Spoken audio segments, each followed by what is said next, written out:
Welcome crafters! I have a Deco Mesh St. Patrick's Day wreath for you today. In today's crafting adventure, I'm going to show you step by step how to make a beautiful large Deco Mesh St. Patrick's Day wreath using 10-inch Deco Mesh. Let me show you how to make it.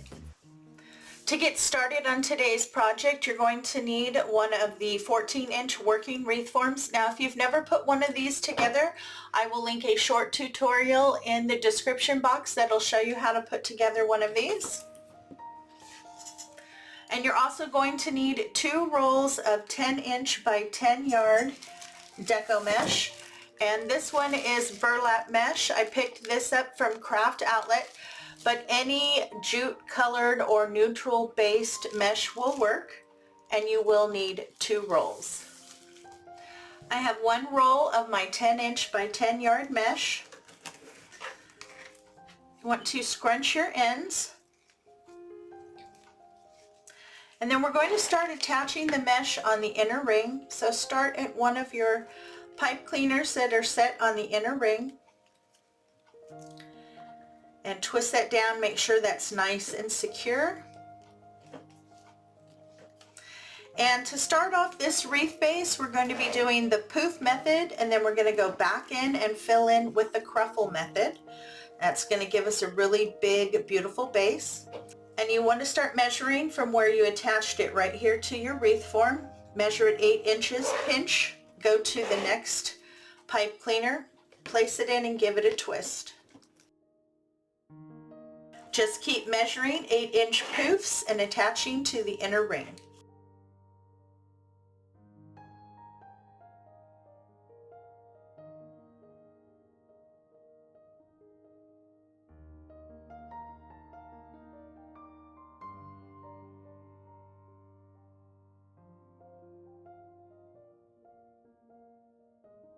Now I'm back where I started.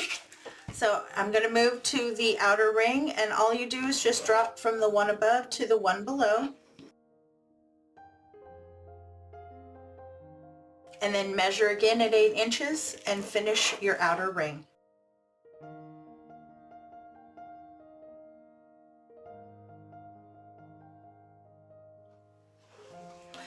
My poofs are done, and I went back and opened them up so it's as thick and full as I can with my poofs. I also made sure that my pipe cleaners are standing up because we're going to be adding more. With the rest of the roll and the second roll, you need to cut 18 pieces at 25 inches. I prefer to use a rotary cutter, but if scissors is all you have, that will work too. A rotary cutter will give you a really nice clean line.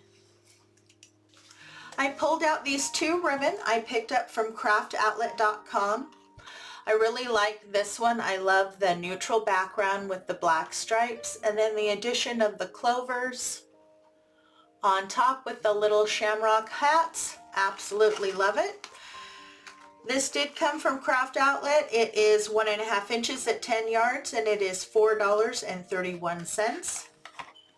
This one also came from Craft Outlet. This one is 2.5 inches at 10 yards, and this was $5.75. You need to cut 18 pieces of each ribbon at 12 inches. We're going to be making the bundles now, and I always like to use my bow dabber. This helps hold everything for me. I do have arthritis in my hands, and it makes it difficult for me to hold on to things. So I have my piece of mesh that's cut at 25 inches. Start at one end and do a nice large roll. You're going to want to roll that about 3 times. I like to use a clip. Go down to the other end, and you want to do the same thing, about 3 good rolls. And then grab in the center, pinch, and scrunch all the way across. That gives you 2 curls and a ruffle in the middle, giving you a cruffle. I have my ribbon cut at 12 inches, and I'm going to be dovetailing them. I just fold the 2 ends together, fold in half, and then cut from the seam down to the point. And that gives you a beautiful dovetail.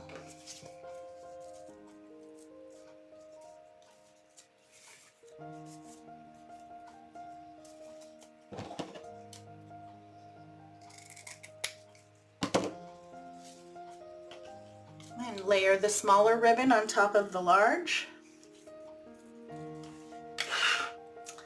Place it on top of your bundle.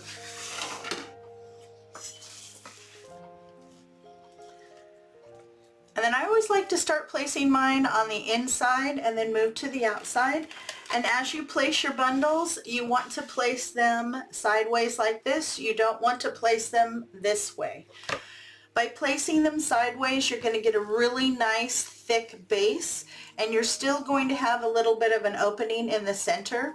If you place it the other way, what happens is the center gets really full, and then you don't have as much mesh and ribbon around the outside. And that's what you want, is you want it around the outside. Give a couple twists, trim your pipe cleaners, and then push those down. And you are going to add a cruffle and ribbon to every single pipe cleaner, both on the inside and outside of your wreath. Let me show you again. For your convenience, in the description box below is a detailed list of all the tools and materials used in today's project. Trying out my new scissors. You can find these in my Amazon associate shop. They work fantastic. If you're enjoying today's content, make sure to subscribe, and when the notification bell pops up, if you hit that too, YouTube will let you know every time I upload new content. And I do upload new content to my channel every week.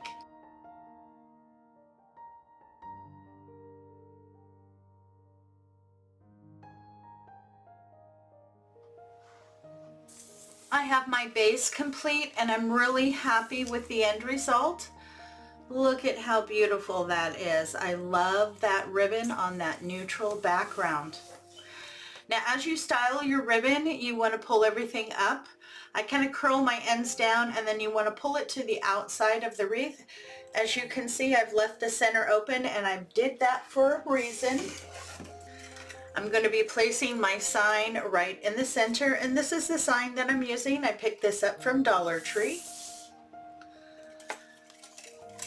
Here at the top where the jute cord was, I removed that. I've added 2 pieces of floral wire. This is going to help me attach it. And then down here at the bottom, I have placed a full-length pipe cleaner on the truck, and then on either side I also put one on the sign here.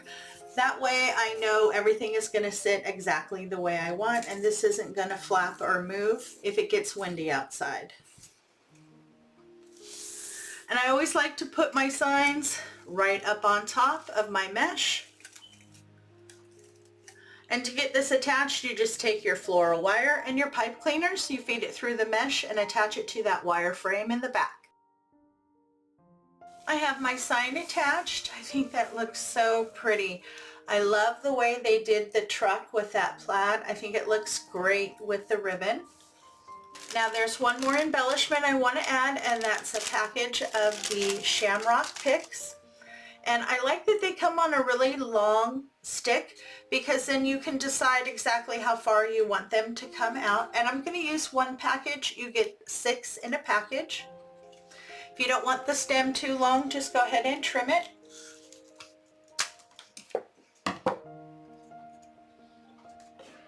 Add a little bit to the stem. And then nestle that right on into your Deco mesh. I'm going to add my shamrocks, and then I'll be back and I'll show you the finished product.